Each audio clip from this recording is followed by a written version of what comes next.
Korutla car party leader కము MLA doctor Sanjay sir Markfed ఆఫీసర్లను మంచిగానే అరుచుకున్నాడట. అన్నదాతల తిప్పలు పెడితే ఇడిచిపెట్టేదే లేదని గట్టిగానే గరానికి వచ్చిందట.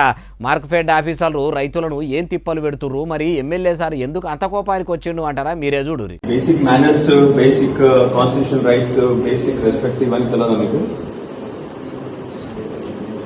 Are you literate? మీకు హుందాతనము అవన్నీ అర్థం కావా మీకు? మీలాగా మేము కూడా చిల్లగా చేయాలా? మేము కూడా మీలాగా ఇనరా ఎమ్మెల్యే సంజయ్ సార్ ఫోన్లో ఏమంటుండో ఇంకా మస్తుగానే అన్నాడు. మొత్తం ముచ్చటి నుండి వాట్ ఈస్ దిస్ జోక్? ఇది కామెడీ అయితే మన రైతులు రోడ్ల మీద కూర్చుంటే రోజు మీ ఇష్టం వచ్చినప్పుడు మీరు తమాషాగా ఓపెన్ చేసుకుంటారా? మీరు ఇంత అహంకారం ఎందుకు మీకు?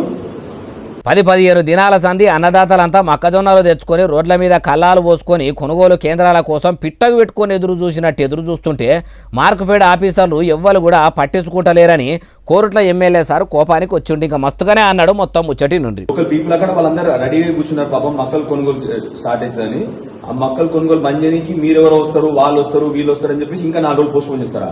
ఆఫీసర్ల పేర్లు చెప్పుకుంటా ఆపుడు కాదు, వెంటనే వచ్చి కొనుగోలు కేంద్రాలు సురువు చేయాలి, లేకుంటే మంచిగుండదని మంచిగానే అరుచుకున్నాడు.